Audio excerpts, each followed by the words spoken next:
The way we consume and share news today, it is largely rooted in social media outlets, which is why we established this very segment. For our daily social media minute, we're joined by Yurka in the studio. Good morning. Good morning. Happy Friday. Yes.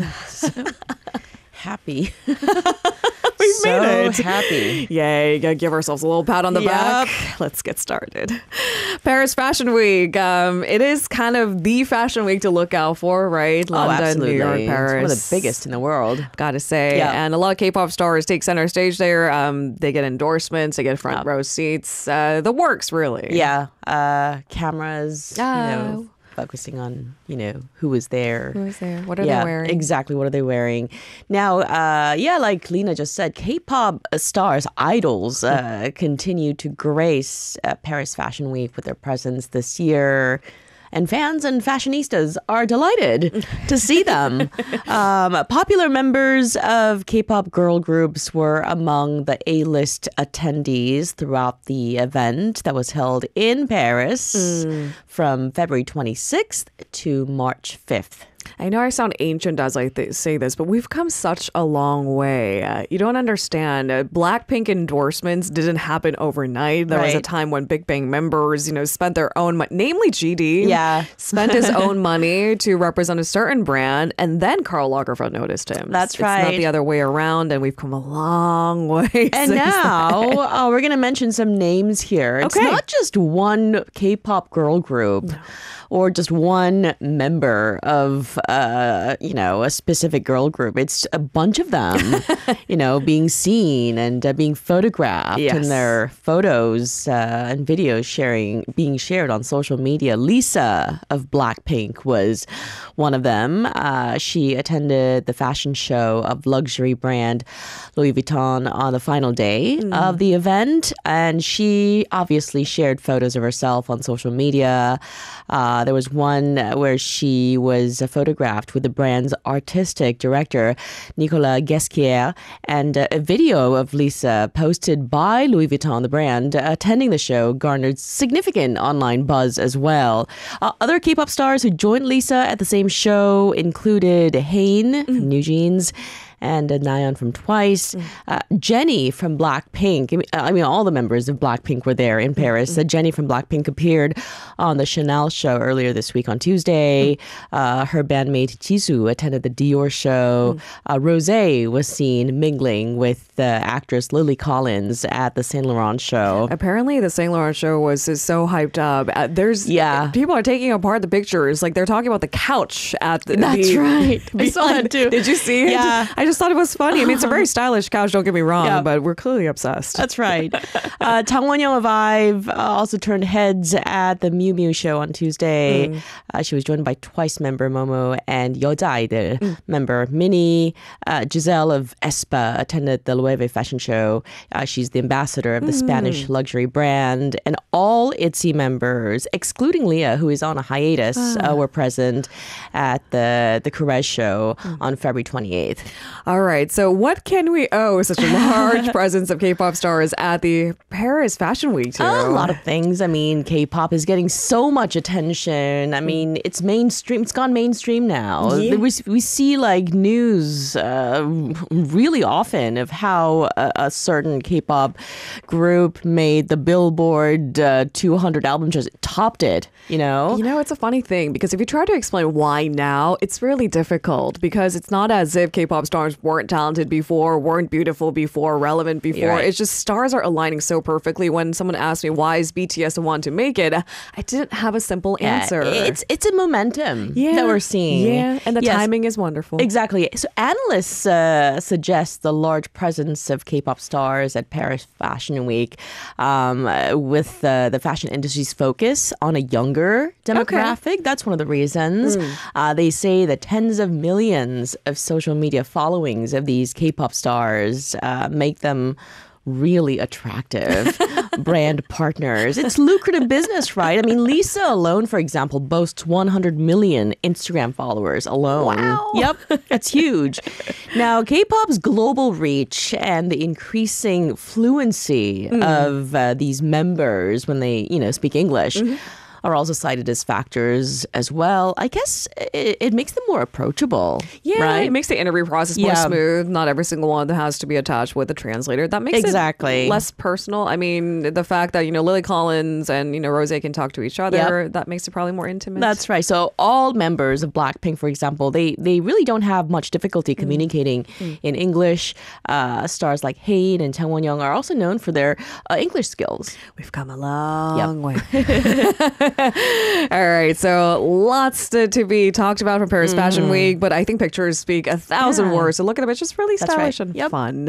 On to our second story today. Now, I think this is most unfortunate because, they could all use a break, right? These marketplaces, but to be splashed in such a horrendous slide. Incheon, a fish market, faces backlash once again over unfair pricing scandals and even rude behavior. Yeah, by the merchants. I've been seeing news related to Sorepogu fish market almost every day this past week. And it just so disappointing, yeah. And it makes me angry as a consumer as well. So amid ongoing issues with unfair overcharging, aggressive hawking at the fish market, Sorepogu fish market in Incheon, local authorities have actually stepped in with a rather strong response. So according to local news outlets, Incheon's Namdong-gu district has launched a joint inspection with related departments to tackle illegal business practices in the area. Now, this joint inspection is not a one-off thing. I say strong action, strong response, because these inspections are going to be taking place 3 times a week. Oh, wow. Yeah. Okay. They're taking this very seriously. So all of this was actually prompted by one particular YouTube video showing grossly overpriced products, pressure sales tactics at this very marketplace, and the rest is history. There are several well-known stories. For example, one video captured a merchant quoting 50,000 won per kilogram for a fish, although the marked price, which was in plain sight, it was written 40,000 won per kilogram, but they had the audacity to charge the consumer 50,000 won. Merchants also refused to show the actual weight of the fish on the scale. So why have the scale at all? Exactly, and inspectors even found some of the scales. The merchants had tinkered with the scales. Oh, yeah. Okay, so it's like putting your finger on it. That's right, or something like that. Okay. So consumers would be actually getting less for what they paid for, right? Okay. Another instance involved a merchant quoting significantly inflated prices for crab. For example, $285 for just 2 king crabs, and even $408. That's 540,000 won for a 4.5 kilogram king crab. Okay, 54만 원 for a crab. King crabs are expensive, but certainly not that expensive. Yeah, it's just doesn't make sense. There's not even sensibility. Late last year, on top of this, there was a video filmed at the same fish market showing a merchant verbally abusing a customer that surfaced on YouTube. So what happened? Yeah, so in that particular video, a merchant was filmed sort of snapping at this YouTuber's wife for asking about the price of crab. It wasn't written. And obviously, if I want to buy crab, I would ask how much does the crab cost, right? It's a pretty natural conversation. Exactly. But apparently the merchant snapped saying, why are you asking if you're not even going to buy, but in a really rude way? Oh, man, you can't deliver it, Erica. It's not in you. And of course, criticism was followed. People said, left comments under that video like only fools go to Sorepogu fish market.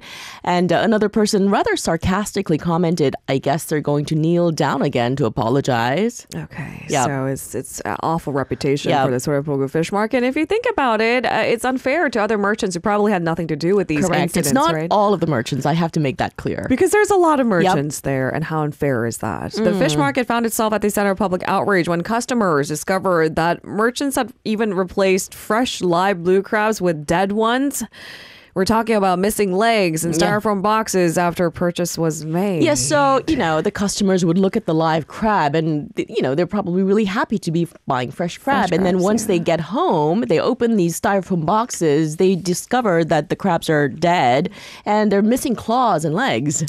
Oh, boy. Yeah. Okay, so that's just fraud. That's right. Okay. So, this caused a huge uproar last June. It was all over the news. And then when that happened, the merchants tried to regain public trust. So they sort of made these efforts to apologize to the public. They bowed. They did the big bow. In apology. But again, after this recent video surfaced, the market's self-regulation campaign became the subject of widespread ridicule. People are saying we're not going to be fools again. Ah, man. I mean, there's a lot of standards to uphold there. Yeah. And again, I can't highlight enough how unfair it is for the merchants who had nothing to do with this. But how do we go about fixing this? Maybe there's a culture. Maybe there are really bad apples there. Can you kick them out? Leave it there for now as we move on to our final buzzword this morning. Seoul City has grand plans to create 1,000 gardens across the city by 2026. Yeah. Can we become a little bit more green? That's a lot of gardens. They're aiming to create around 300 gardens a year by the year 2026, 3 years away from now. You know what my first question was? What? Where are we? Yeah, that's a good question. Right. Where are we to host 1,000 gardens? Yeah. Anyways, Seoul City government, that's their plan. They unveiled the plan to create 1,000 gardens across the city by 2026. The goal is to provide citizens with more attractive green spaces they can spend time in or even just to look at and to help reduce everyday stress. You know from what we really city need? life? We need park benches. Yes. That's not overrated, right? I mean, we can have food trucks, good cleanup crew, but the idea is there's just not enough places to sit in public and just talk. Yeah, and we love talking. Oh, just like sit there, 멍 때려, right? Space out. Yeah. Now the initiative comes as Seoul Mayor Oh Se-hoon announced a plan last year to create parks, gardens, and forests across Seoul to form this expansive green belt area that connects to the city. This area would have the added impact of mitigating the impacts of climate change, like lowering temperatures during intense heat waves in the summer season. Now, the city says it plans to invest some 200 million won into this mega garden project. So the city officials did some research and they found that, just by admiring an attractive green view or green space can reduce people's anxiety levels by up to 20%. I believe them. Yeah, me too. The same research showed that spending time in a garden at least once a week reduces the side effects of stress by up to 60%. It sounds really helpful because we're a really wired city. Where do we go to relax? This sounds very promising. Yeah, exactly. So, and to boost public interest, they're planning to come up with various cultural and tourism programs at these gardens that highlight the characteristics of each of the green spaces. Please don't erect the local characters. No, don't do that. I want a green space. Thank you so much, Erica. I'll see you next week. See you next week. If you're listening to our program using the podcast service, just a reminder that we do go live Monday through Friday, 7 a.m. Korea Standard Time. So tune in and help us make the show more informative by giving us your input. See you bright and early on Good Morning Seoul.